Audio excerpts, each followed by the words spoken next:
Agora, Atos 4, lá no finalzinho do capítulo, e vamos mencionar um pouco também Atos 2, né? Atos 2 e 4. Ok, versículo 32 do capítulo 4 de Atos. Um versículo que eu acho extraordinário é esse aqui, o versículo 32. E era o coração e a alma da multidão dos que criam, e ninguém dizia que coisa alguma do que possuía era sua própria, mas todas as coisas lhes eram comuns. E os apóstolos davam com grande poder testemunho da ressurreição do Senhor Jesus, e em todos eles havia abundante graça. Não havia, pois, entre eles necessitado algum, porque todos os que possuíam herdades ou casas, vendendo-as, traziam o preço do que fora vendido e o depositavam aos pés dos apóstolos, e repartia-se a cada um segundo a necessidade que cada um tinha. Gente, essa aqui é o berço da igreja, né? O princípio da igreja. A gente percebe aqui valores que norteavam esta igreja. Jesus já tinha subido aos céus, né? E agora a igreja, no poder do Espírito Santo, tinha que cumprir a missão que foi lhe dada, de sair, né? E de pregar o evangelho e alcançar a todo mundo a partir de onde estavam, né? O perímetro iria aumentar e ia alcançar o mundo todo com a mensagem do evangelho. Agora, que igreja é essa? E que estratégias eles iriam adotar? Aí nós percebemos logo no começo, aqui no versículo 32, esta unidade. E... Antes de você falar da unidade, amor, só um pouquinho. Aquilo que você falou hoje de manhã sobre o grande plano de Deus em criar a igreja. Sim, a igreja é uma ideia extraordinária. Né? A igreja, nós somos uma família, e quando nós vivemos a família na igreja, né? Eu acredito até que você, como psicólogo, possa explicar isso melhor. Às vezes temos dificuldade de viver a família na igreja porque não conhecemos a família dentro de casa. Então, os valores da família, a família saudável, né? A família que vive bem, esses valores devem ser vivenciados na igreja também. Às vezes estendem para a igreja. Se estendem para a igreja, ou seja, o cuidado mútuo, né? A responsabilidade de um para com o outro. Não vai fechar? Olha que diferença. O cuidado mútuo, a preocupação com o bem-estar do outro, a observar quando o outro não está bem. Imagina dentro de casa isso. Você percebe quando sua mãe não está bem, quando seu pai não está bem, quando seu irmão não está bem, e você faz parte dele. Você não consegue viver bem quando vê o outro que não está vivendo bem. Imagina esses princípios sendo levados para dentro da igreja. Então aqui, esse verso era um só o coração e a alma. Um só coração e a alma. Eu me lembro, gente, quando eu vivia com os meus pais ainda e minhas irmãs, que os problemas deles eram os meus problemas. É claro que eles tentavam esconder de mim, os meus pais, quando eu era garoto, os problemas da condução da família em geral. Mas quando eu percebia que havia alguma questão, eu me preocupava, eu perguntava: mãe, está tudo bem? Pai, o que está acontecendo? Agora, com as minhas irmãs, que estavam mais ou menos no mesmo patamar, aí era de igual para igual. Eu chegava e perguntava: o que houve? O que aconteceu? Qual o problema? Né? E de alguma forma eu tentava ajudar, porque me incomodava vê-los mal. E aqui a gente percebe que esse incômodo também acontecia na igreja primitiva. Havia uma preocupação que não faltasse nada para ninguém. Todas as coisas eram comuns. Ou seja, eu tenho em abundância, mas percebo alguém que não tem, eu entrego, eu compartilho, eu divido. Né? Então, a gente quer destacar apenas essa unidade. E eu me lembro aqui da oração chamada sacerdotal de Jesus, quando ele fala assim: para que o mundo creia que tu me enviaste, que eles sejam um. Olha só, numa visão humana, numa visão nossa, né? Vamos esquecer um pouco a soberania de Deus, mas na nossa visão humana, o que eu entendo disso? Que há uma implicação. A unidade da igreja impacta a autoridade, de certa forma, a autoridade da mensagem que pregamos. Se somos um, Jesus fala: para que o mundo creia que tu me enviaste, que eles sejam um, porque nós somos a continuidade de Jesus. Então precisamos ser um só coração e uma só alma, e fazer aquilo que Jesus faria se ainda estivesse aqui fisicamente. Então esse é o papel da igreja. E como fazer? Como andar na mesma direção se um pensa uma coisa, outro pensa outra, e há um conflito de ideias, e não há uma comunhão de direcionamento, não há um propósito único?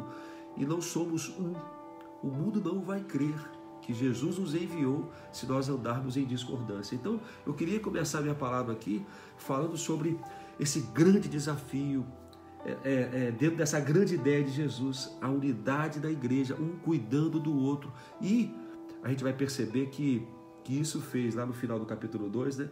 Isso fez com que a igreja caísse nas graças do povo. O povo olhava para a igreja e se entusiasmava, se maravilhava. Poxa, o que é isso? São pessoas tão diversas, tão distintas, mas com um só coração.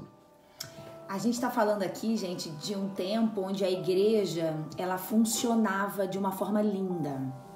Era o princípio da igreja. Essa igreja chamada de primitiva é porque ela estava começando. Então aqui a gente tem os apóstolos, os primeiros cristãos, aqueles que iam se convertendo pelo testemunho dessa igreja. E a gente vê momentos em que se convertiam 5.000, 3.000, 2.000. E essa igreja foi se multiplicando. E aí o livro de Atos vai nos dizer como funcionava essa igreja. Então a gente hoje e amanhã também, né, amor? A gente vai falar de algumas coisas que essa igreja vivia e que talvez a gente precise resgatar no nosso jeito de ser igreja. Quantas pessoas se afastaram da comunhão porque não souberam ser igreja e porque os que estavam lá dentro também não souberam ser igreja, porque às vezes a gente acha muito, amor, que a responsabilidade de fazer a igreja ser perfeita tá nos outros. Né? Eu fico esperando uma igreja ideal, mas eu me esqueço que eu sou a igreja. Então eu também contribuo para que essa igreja seja assim. Então o Fabrício destacou aqui, gente, a primeira característica que o texto traz, que é uma igreja que vivia em unidade. Era uma igreja que tinha um só coração, uma só mente, sabe? A alma, sabe assim, quando eu e o Fabrício somos casados há quase 20 anos. E é muito legal porque com o passar dos anos a gente foi desenvolvendo assim uma sintonia emocional que a gente quase que sente as mesmas coisas, às vezes a gente pensa as mesmas coisas sem ter falado nada um pro outro. Eu acho que a convivência, ela vai tornando as pessoas muito mais ligadas na alma, no coração.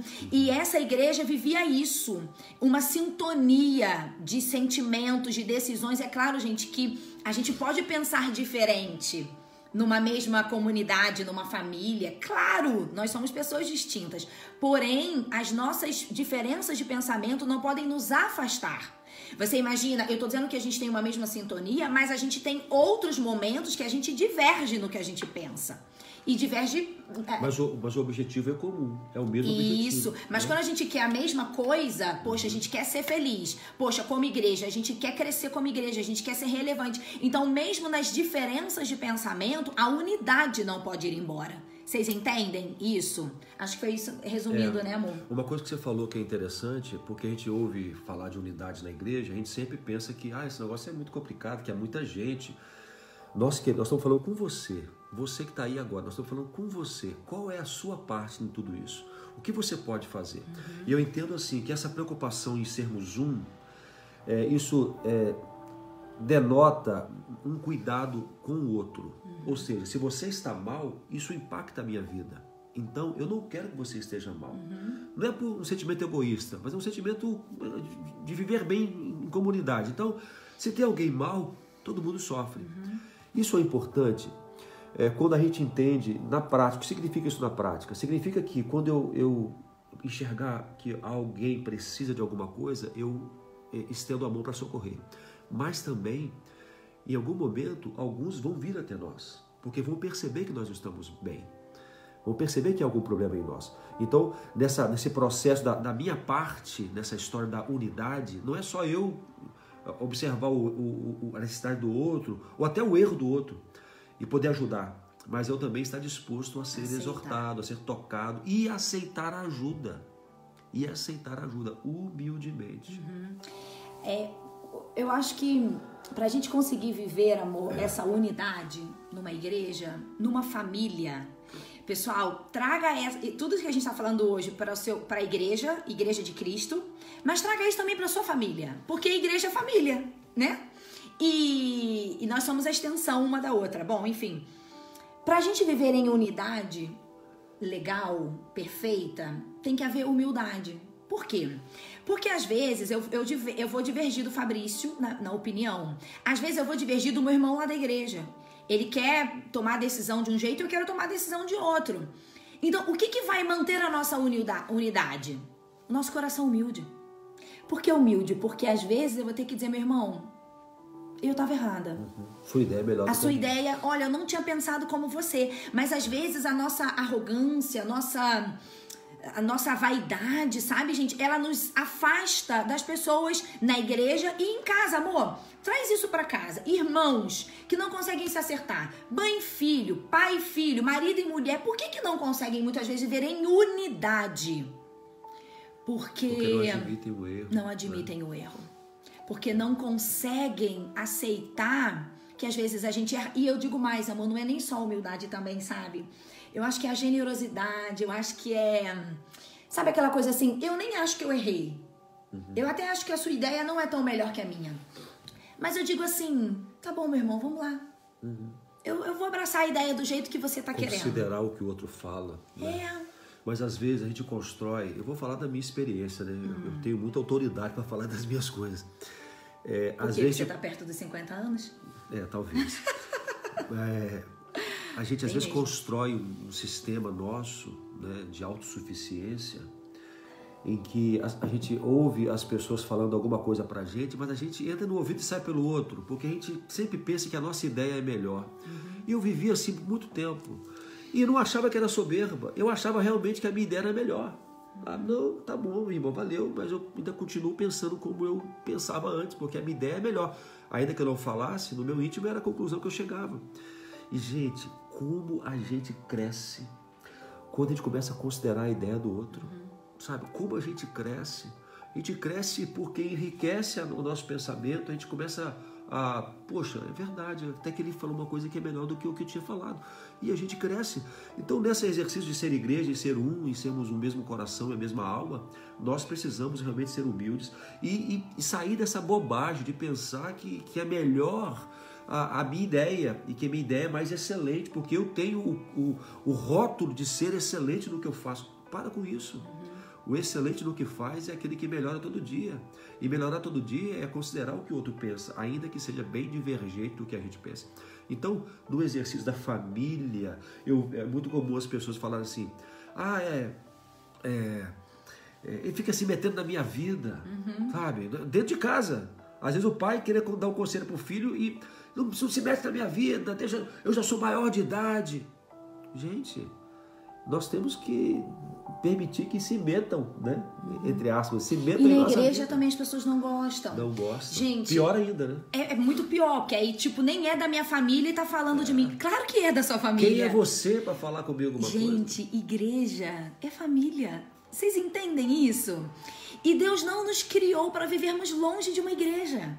Porque a igreja foi uma invenção, foi uma ideia criada no coração de Deus pra gente. Porque quando a gente vive em família, a gente não tá sozinho. Quero que você entenda isso. A gente nem vai falar muito dessa parte hoje, vai ser amanhã. Mas assim, viver igreja, gente, é você não estar só nesse mundo. Viver igreja é você ter o amparo, sabe? Agora deixa eu fazer um diagnóstico aqui com vocês. Um teste rápido, um teste psicológico, tá bom? Pra ver se você tem facilidade ou não de conviver em igreja ou em família. Vamos lá. Você é aquela pessoa que normalmente os outros dizem que é difícil falar as coisas pra você? Sim ou não? Rápido. Teste. Segunda pergunta. Eu já fui. O Fabrício já foi, hoje não mais. Segunda pergunta. Você é uma pessoa que quando alguém te oferece ajuda, você naturalmente diz que não precisa? Você recusa a ajuda dos outros? Vamos lá, sim ou não? Terceira pergunta, vamos lá. Você é uma pessoa que costuma achar que viver em grupo é difícil? Ou seja, você fala assim, não, viver com um monte de gente é complicado, cada um tem uma opinião, não gosto disso, eu prefiro trabalhar sozinho. Essa é uma fala de gente que tem dificuldade de conviver. Essa frase aí, eu prefiro fazer as coisas sozinho. Isso já é um reflexo, tá? E eu não tô falando agora só de igreja, tô falando de família. Você é aquele irmão que não gosta da ajuda, não gosta do conselho, fica bravo quando alguém chama a sua atenção. Talvez você tá revelando uma dificuldade de conviver ali em comunidade. Só que, gente, olha que lindo.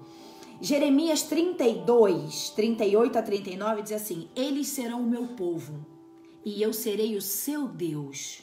Darei a eles um só pensamento e uma só conduta, para que me temam durante toda a sua vida, para o seu próprio bem e o dos seus filhos e descendentes. Olha o que aqui é uma profecia.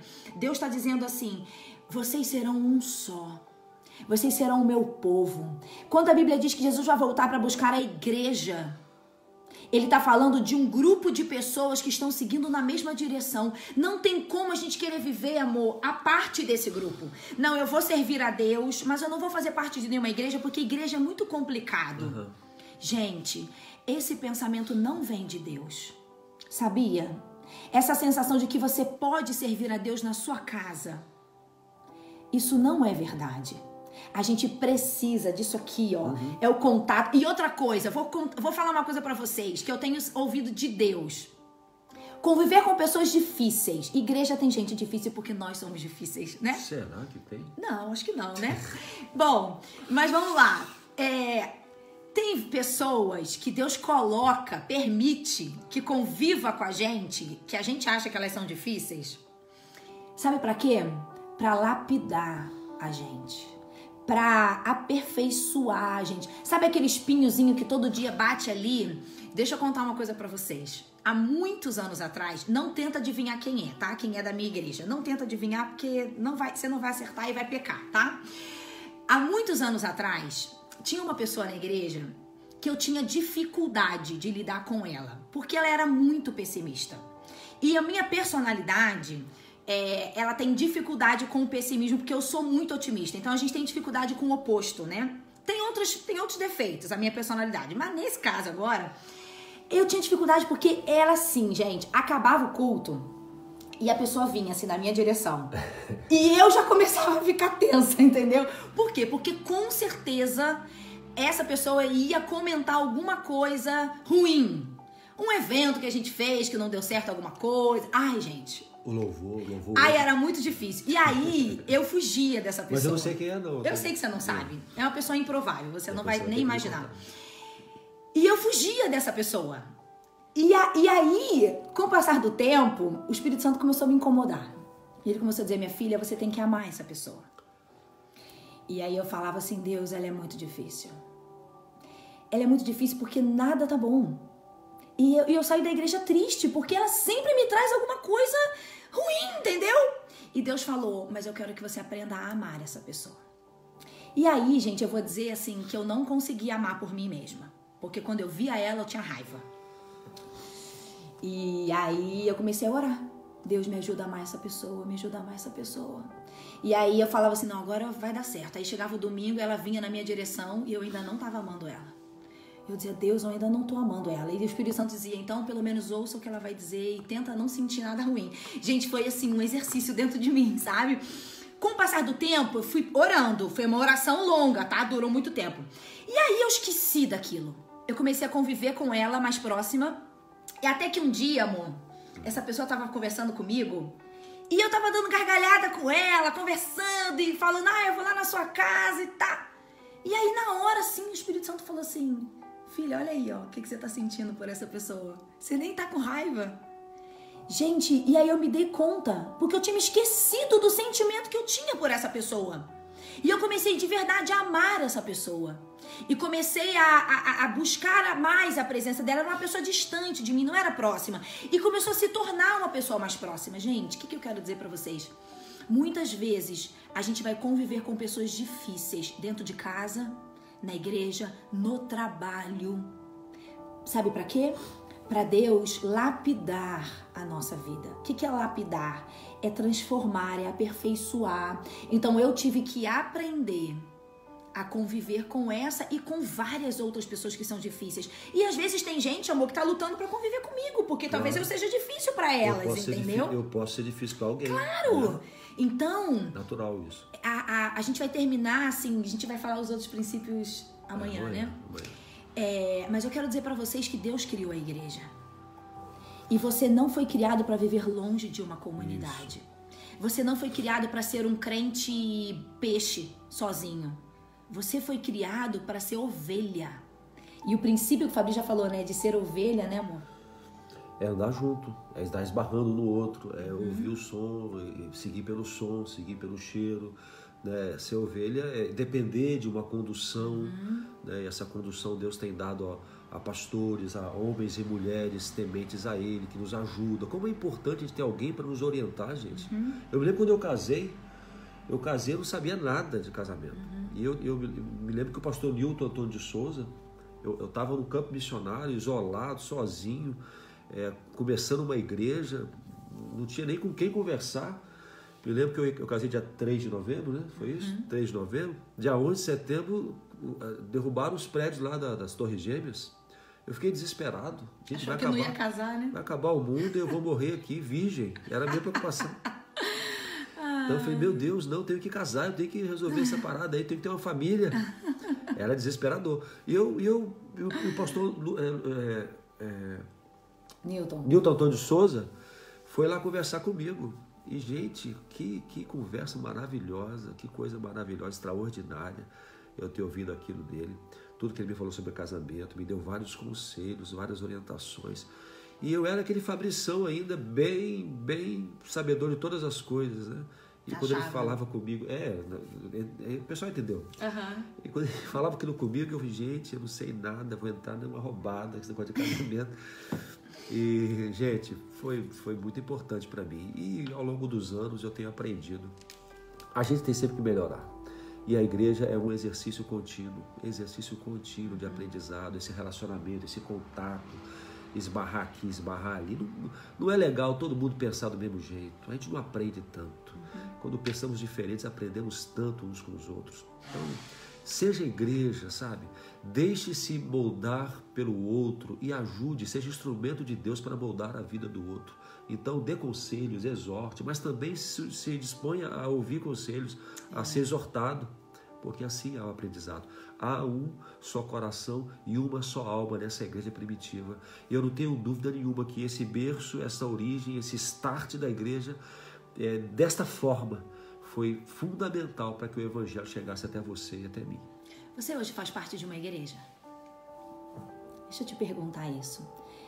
Ah, não, Letícia, sim, meu nome tá lá numa igreja, eu de vez em quando vou lá e participo. Não, eu não tô perguntando isso.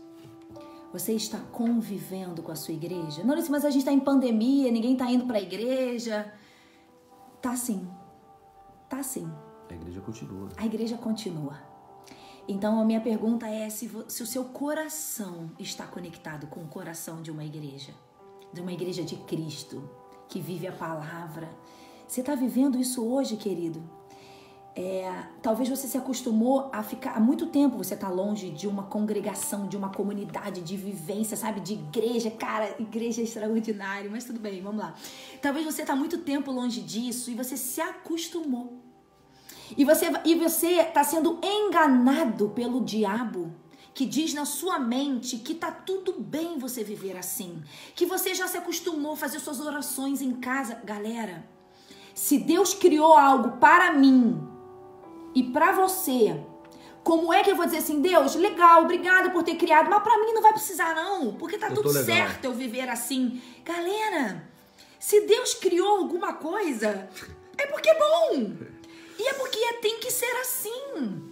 Agora, a gente já falou disso numa outra live há muito tempo atrás. Pode ser que você tenha se decepcionado com a igreja. Pode ser que você tenha se decepcionado com pessoas que estão dentro da igreja. Isso também faz parte do plano do diabo para te afastar da comunidade. Então, em nome de Jesus, trabalha seu coração em Deus. Vai buscar a presença do Senhor e diga, Deus, eu preciso voltar para o plano que o Senhor criou para mim, porque eu não sou diferente de ninguém. Eu não sou melhor que ninguém para não precisar desse trem aí. Eu preciso. Então, Deus, me ajuda e me mostre. Você que está muito tempo longe da comunhão, pede a Deus, qual é a igreja? que Ele quer que você conviva. Talvez você vai voltar para a sua igreja de antes. Ou talvez Deus vai te dar um novo caminho. Tá tudo bem, mas você tem que estar numa igreja. E o mais importante, você precisa ser igreja de novo. Isso, né? aí. Às vezes você está fora da comunhão porque você deixou de ser igreja. Não é porque a igreja deixou de ser alguma coisa para você. É você que deixou de ser igreja. É isso aí. Ou seja, você deixou de dar espaço a Deus na sua vida.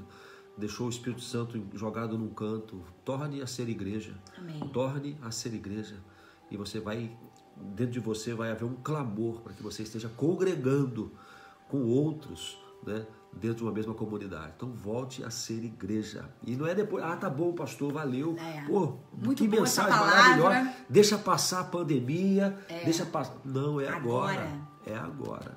E pode começar nesse momento. Vou fazer uma revelação para vocês aqui, tá?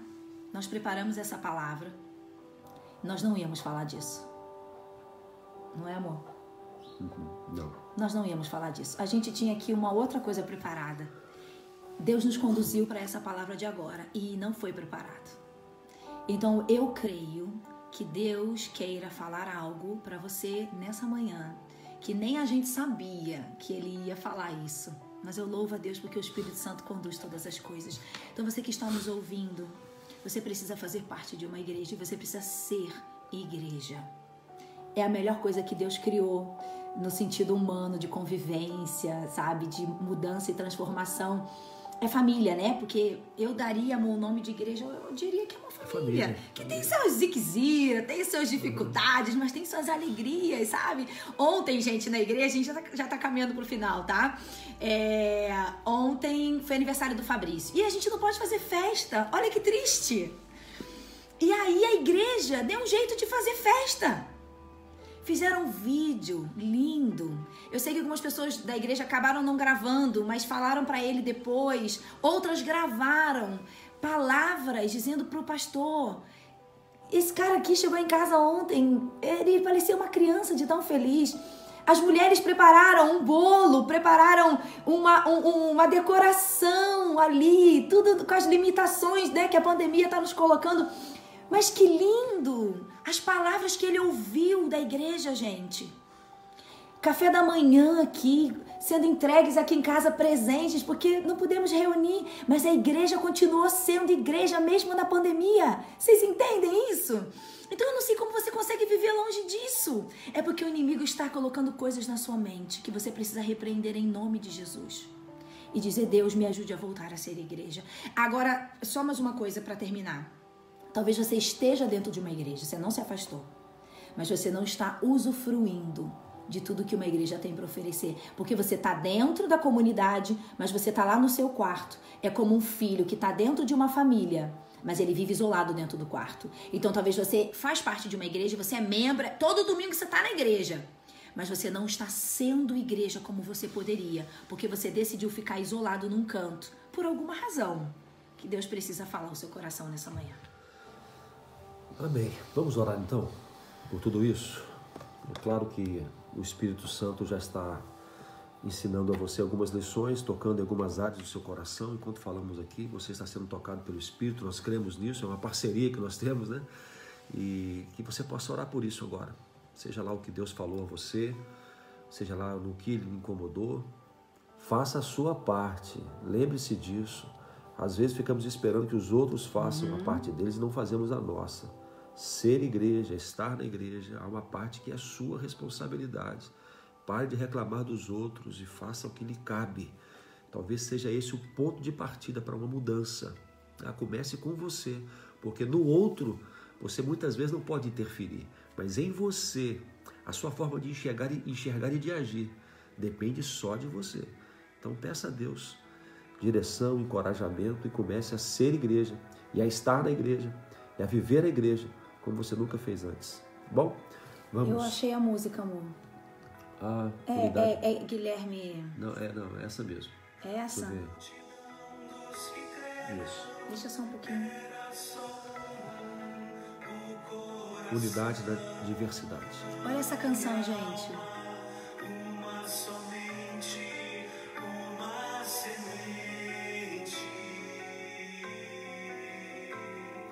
Somente uma esperança. brotando dentro da gente.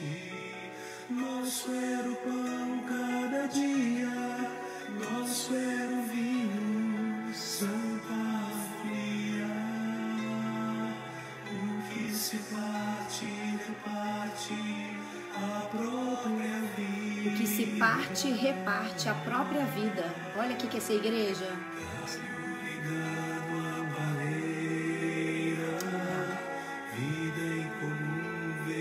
Vida em comum verdadeira. Essa música é linda, antiga. Vamos orar. Unidade. Essa é do meu tempo. Unidade na diversidade. João Alexandre, Guilherme Kerr, só um pessoalzinho. Pessoal, né, básico, de antigamente. Boa. Vamos orar então, gente. Amém. Vai soltar uma musiquinha aí? Tá ok. Então vamos orar. Fecha os seus olhos aí. Vamos falar com o nosso Deus. Senhor, nós te agradecemos, Pai, porque mais uma vez nos encontramos aqui na Tua presença, Amém, Senhor, como povo Teu, um povo que se interessa em ouvir do Senhor, em aprender do Senhor, Amém, e agradar o Teu coração. Senhor, falamos agora sobre igreja, sobre ser igreja, sobre esse desafio extraordinário de sermos um, Senhor. Pai, e nos lembramos da oração de Jesus, que disse que para que o mundo creia que o Senhor o enviou, que nós seríamos um. Pai, então, nós queremos fazer a nossa parte. Queremos cumprir o nosso propósito de unidade, Pai. Sabemos as dificuldades que temos, das questões particulares que enfrentamos, das razões que criamos ao longo dos anos para nos isolar. Mas, Senhor, nós devemos ser um só Amém, coração e uma só alma, como aconteceu com a igreja lá no começo. Amém, Pai, um só coração e uma só alma. O que depender de mim, no que depender de mim, Senhor, que isso seja possível, Amém, Pai, Deus. que eu peça perdão, que eu me arrependa, que eu dê perdão. Amém. Meu Pai, que eu procure as pessoas que por alguma razão ao longo da trajetória meu relacionamento foi rompido, Senhor. Pai, que eu aprenda a amar as pessoas diferentes, que eu aprenda a exortar, mas também a ser exortado, Amém. Senhor. Isso é ser família, Amém. Pai. Isso é ser família saudável, Senhor.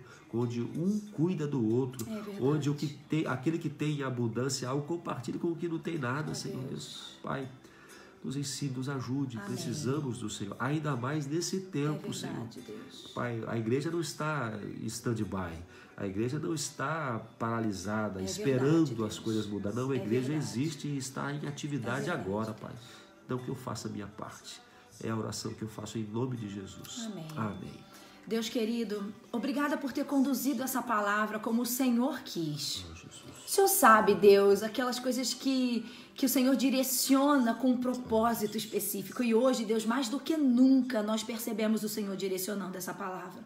Senhor Deus, eu creio que existem pessoas aqui que precisam ouvir que elas têm que ser igreja. Amém. E de que elas têm que estar dentro de uma igreja até o Senhor voltar. Porque se o Senhor disse que vai voltar e buscar a sua igreja, nós temos que ser igreja, Deus. Pai querido, eu te peço por todas as pessoas que nesse momento estão afastadas da comunhão, as pessoas que estão decepcionadas com pessoas. Deus, a gente às vezes se decepciona com pessoas e a gente se afasta da igreja. Não faz sentido isso, Deus. Pai querido, a igreja é o Senhor formou tudo isso. Deus nos ajude, o Senhor é o cabeça da igreja, a gente não pode se afastar do Senhor. Pai, em nome de Jesus, traz um incômodo agora, Deus, um incômodo verdadeiro a todas as pessoas que estão vivendo igreja do jeito diferente que o Senhor planejou. Aquelas que estão distantes da comunhão, aquelas que talvez estão dentro da comunhão, mas não estão vivendo tudo que significa ser uma igreja. Deus querido, incomode cada um de nós. Incomode os nossos corações e nos traga, Deus, nos traga exatamente ao ponto que o Senhor quer que a gente esteja. Ó Deus querido, nos aproxime novamente do ser igreja. Amém. E cuida, Deus, das pessoas que nos ouvem. Deus, existem pessoas nesse momento que estão sofrendo, estão enlutadas por pessoas doentes, estão, Senhor, desempregadas, Deus, estão passando necessidades financeiras, estão vivendo problemas dentro de suas casas. Deus, em nome de Jesus, nós também pedimos por isso, que a tua graça cubra essas pessoas. Ó Deus, dê uma semana nova, uma semana com respostas, uma semana com bênçãos, Deus. É a nossa oração e o nosso clamor em nome de Jesus. Amém, Senhor. Amém, Deus.